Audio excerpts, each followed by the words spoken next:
first thing I want to do to get everybody warmed up is we like to go ahead and start with a trivia question here. So for this week, our trivia question is going to be, what famous musician is known for their iconic red electric guitar, affectionately named Lucille? One last time, what famous musician is known for their iconic red electric guitar, affectionately named Lucille? All right, guys, let's go ahead and get into concerts here. I wanted to talk about that with you guys. Oh, oh, uh-oh. Copyright. Don't want to hit that copyright. All right, let's not have that on volume. Hopefully that wasn't enough to have any issue there.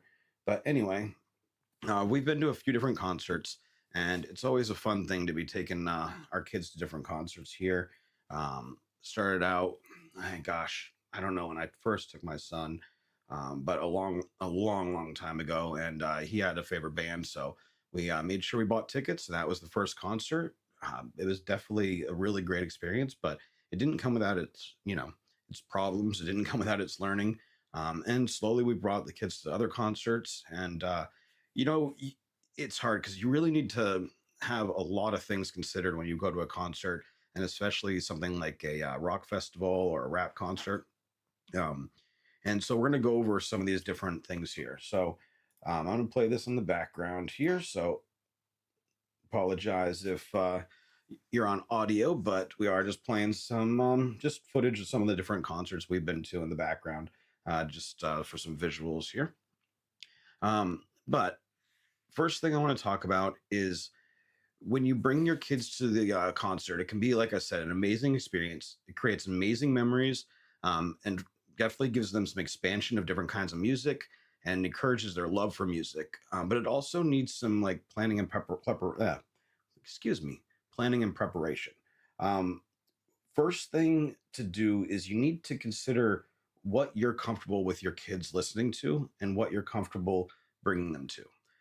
This is a tough one because our personal opinion is once your kids are old enough to hear words from anywhere, then you need to be able to explain those words to them. So if there's going to be swears and songs and stuff, in my opinion, that's probably not great for little kids. But once your kid is able to understand some of that stuff, it is a form of art. And so just like I wouldn't stop somebody from seeing, a painting or a statue that has something that may be considered inappropriate, that is still art. And I think for us, we like to protect the artist's expression, and sometimes that comes with uncomfortable words, but sometimes art is uncomfortable. That's part of the point of it. So what we're looking at is, you need to kind of set some boundaries. What are you comfortable with your kids listening to? What are you comfortable taking them to, right? So there are some times where even I've made mistakes about thinking that I could bring the kids to something that maybe I shouldn't have. I apologize. I see some glare in my glasses here. And for instance, an all ages show is not always going to be an all ages show. Even if it's listed an all ages show, you need to consider the venue, right? And you need to make sure that you're prepared with some backup plans. Okay. So, like I said, considering what kind of show to take them to needs to be something you take some time to put into. You need to kind of judge what your kids are okay with, what you're okay with, and you need to make sure you're going to be able to talk to them. So that's one of the first things. And a good way to do that is if you don't know the band, go look up the band, go look up some videos about them. Gosh, this day and age, YouTube is full of live concerts that you can see, just little clips you can look at. Go look at their music, and if it seems like it's inappropriate, then maybe it is, right? And that is going to be a judgment call. Now, to get back real quick to music, keep in mind a lot of us grew up just listening to just the plain radio. I'm in my 40s, and I grew up with my kid. Excuse me, I grew up with my parents listening to songs playing right on the radio, like Cocaine, right? By who is that? By Cocaine.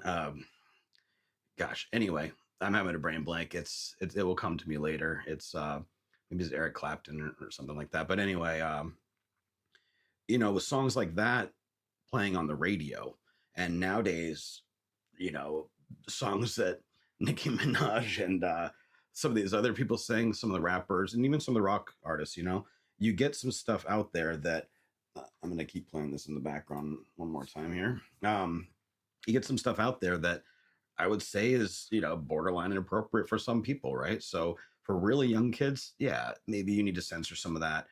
Maybe you need to take them to younger things. I don't know the specific band names that are all friendly, but there's plenty of like kid bands, that come out, kid bops, and all these different kinds of music and stuff like that. There's plenty of censored music out there, right? Once your kids are old enough, though, you decided on what kind of concert, you're okay to go. You kind of figured out what you're going to do. What you're going to do. You probably want to make sure that you're going to have a smaller concert for your first one. Maybe only an act or two. You don't want to necessarily be dragging them out to a festival, right? And so then the next thing is to kind of figure out what you need to bring. Now, every concert is going to have some different rules, right? So you're going to need to look up the venue and do some research. Not just you're going to have to worry about making sure you have parking and getting there. Some of them will let you in. Some of them will let you in early at a certain time. Some will let you in and then not let you out, right? Some of them you can go in and out. Some of them are going to have a bunch of different opening acts and stuff like that. So what you think might be a 1 hour, 2 hour concert could be a 5 hour concert by the time they add in 3 or 4 acts. Food is going to be expensive there. Drinks are going to be expensive there. Parking is going to be expensive there. Merch is going to be expensive there. It's pretty unlikely you're going to be able to count on making it a budget concert unless maybe you're going to see, one of your local bands in town, or they're having one of those free concerts outside. That does happen. So look for that kind of stuff. That's a good introduction into music because you're not tied into ticket prices or anything like that. Usually smaller acts, obviously, but you do get some good exposure to music that way. So you figured out you're going, and now you need to figure out what you can pack. Now we like to bring snacks and drinks, but a lot of places don't let you. So we at least put them in the car, or when on where we can get to them. Now most places will at least let you bring a water bottle, and that's essential, right? Because they'll have some place you can fill it up, or maybe they'll charge you. I have been somewhere where like they let you bring in a water bottle, but if you didn't have one, they would sell you one that's unlimited refills. But if you didn't buy one, you had to pay for your refills. It was very kind of weird. But anyway, they do have a lot of stuff like that. Most of the time, they don't let food and snacks in. Every once in a while, they will.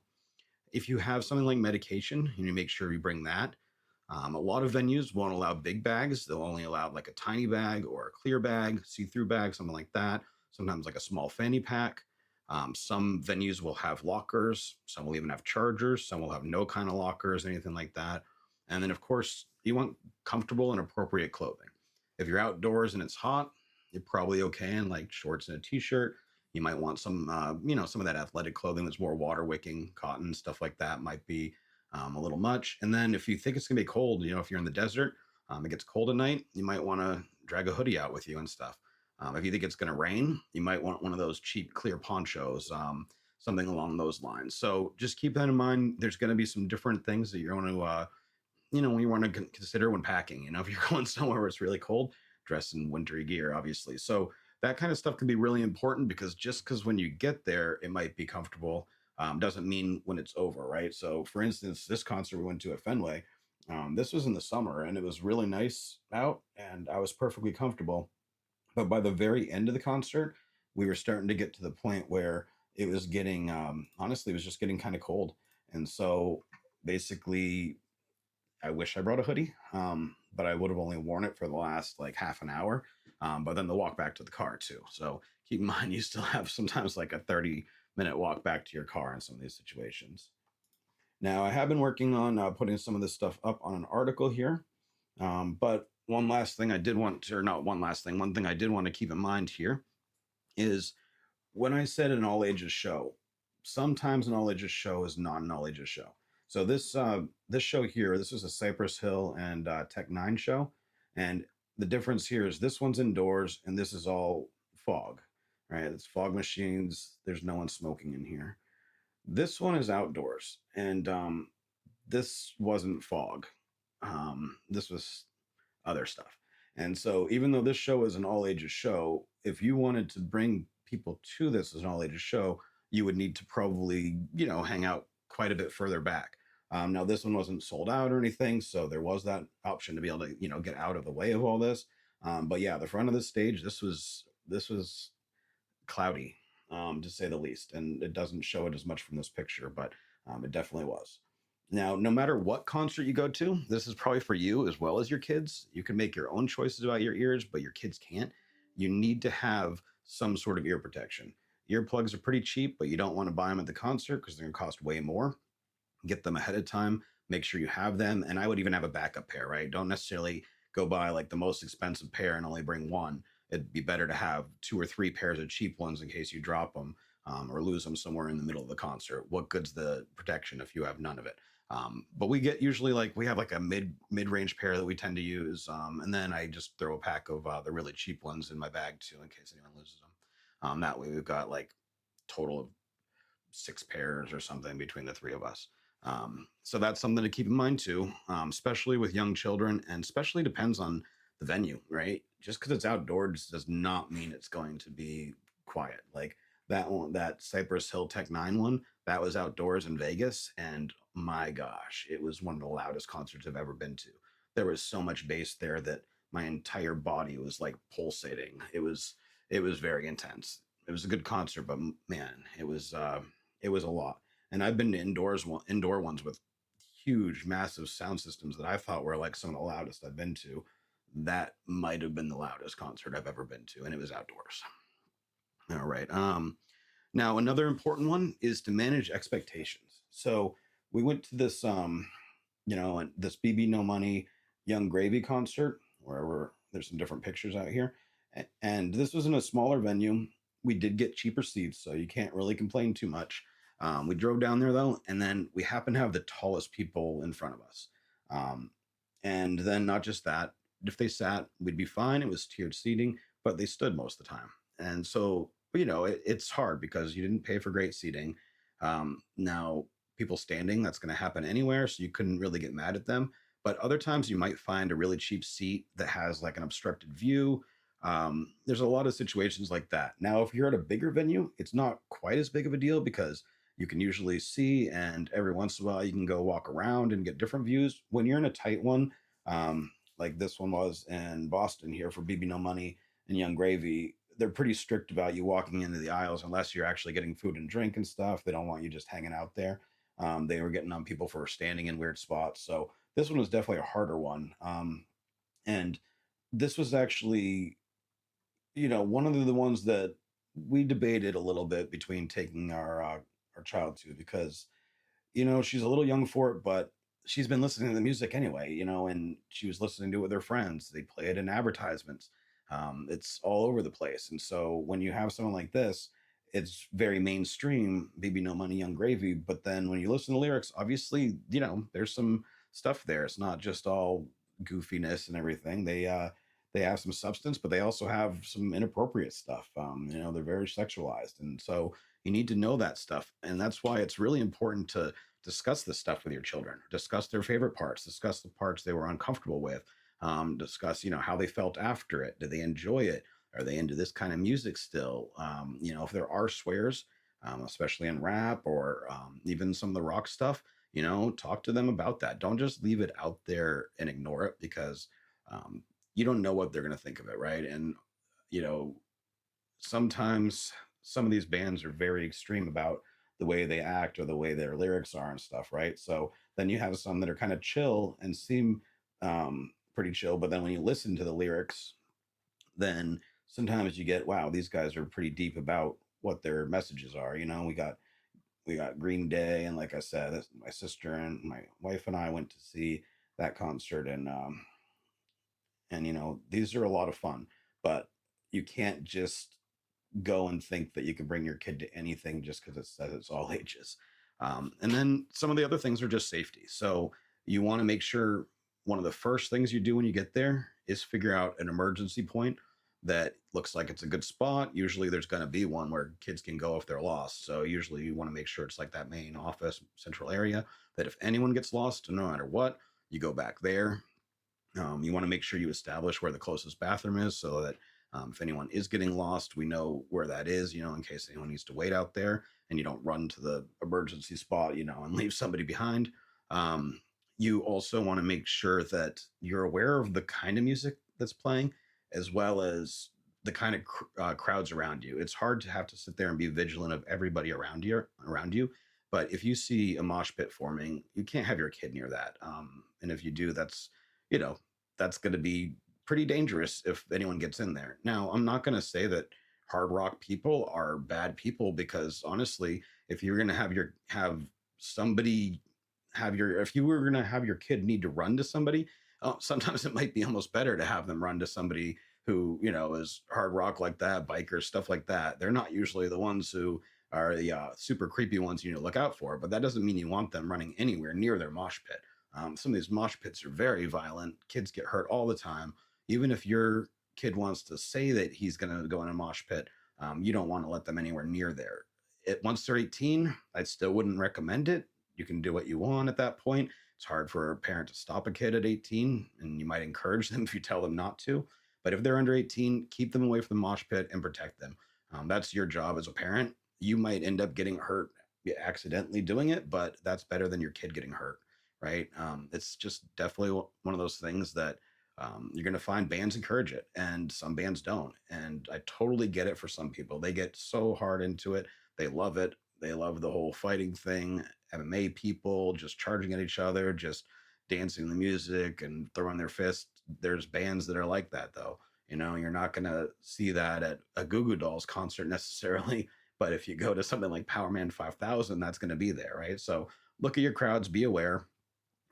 I wouldn't recommend crowd surfing either, especially with you and your kids. Might be borderline illegal. They could get dropped and stuff like that. So once again, those types of things, I would highly recommend you kind of stay out of the pit, stay away from the front couple rows. I would recommend with kids, you try to get seating if possible. Sometimes you're going to be out on a lawn, so you might not have a choice. So at that point, hang back a little bit, find out where the edge of that crowd is, and stay away from the people who look like they're going to cause trouble. If you see other families, try to stick together with your other families and your kids and stuff. That way, you kind of create a group that is more cohesive to everyone involved. You get more like-minded people, and you're less likely to have a bunch of people moshing around a bunch of kids, because they're not going to want to mosh around kids too. Last thing they want to do is hurt somebody, other than somebody else moshing. All right, so let me just double check, make sure I didn't miss anything here, because I've always thought the whole concert thing was a pretty fun thing. And like I said, we do have our quick article here. Rock On, Our Family's Fun to Taking Kids to Concerts. That's right on our website for parentsguideoftheworld.com. And just put some pictures of some different concerts we've been to. There's Smashing Pumpkins, Green Day, Rancid, Tech Nine. Goodness, we saw a bunch of different ones. BB No Money, Young Gravy. And we're going to go to another one, and we'll probably have an update on that one. That's going to be an actual festival, a rock festival. We'll have an update on that probably at the end of May. So it's a ways from now. If you, if you do end up wanting to see an update of that about that, definitely like and subscribe, and I will be adding that once we get it. So that's definitely an awesome one as well. All right, now let's go ahead and give you guys the answer to the trivia question real quick. Let's see. So, all right. So the trivia question, once again, was this musician is known for his iconic red electric guitar, Lucille. All right. Once again, this musician is known for his iconic red electric guitar, Lucille. Who is it? It's BB King. All right. So that was our trivia question for this week. So if you got that in the comments and everything, awesome. If you didn't, well, it's all right.